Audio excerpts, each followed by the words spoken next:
il est finalement l'heure des adieux.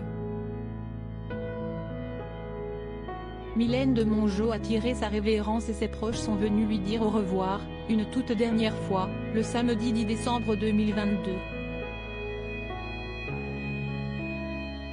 Les obsèques de la comédienne adorée des Français ont eu lieu à 10 heures précises au crématorium du cimetière du Père-Lachaise, dans le 20e arrondissement de Paris, comme l'avait annoncé son agent Laurent Grégoire plus tôt.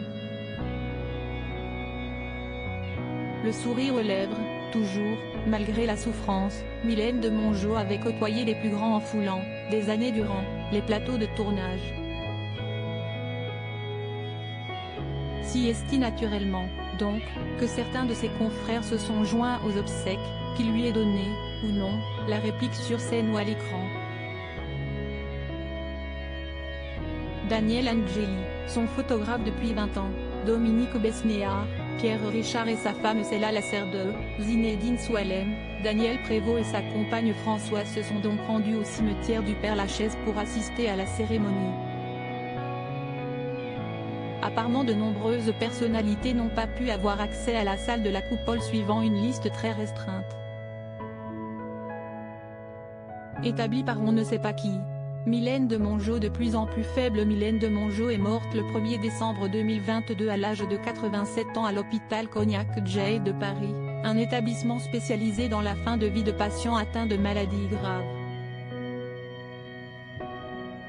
L'actrice a succombé à un cancer à récidive du péritoine, l'un des plus compliqués touchant l'appareil digestif, alors qu'elle annonçait, 2 ans plus tôt, être totalement guérie.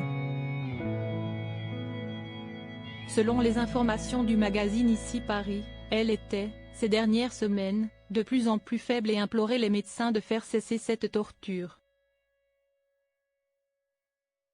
Récemment apparue dans la comédie Maison de retraite de Thomas Gilou, avec Gérard Depardieu et Kev Adams, Mylène de Mongeau était particulièrement populaire, notamment pour avoir incarné Laurette Pic face à Claude Brasseur. Elle n'était pourtant pas la femme d'un seul rôle.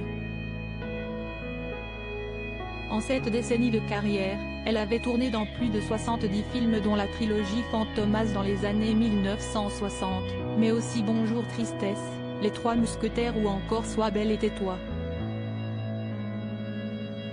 Siesti, un monument du 7e art français qui brille, désormais, tout là-haut avec le reste des étoiles.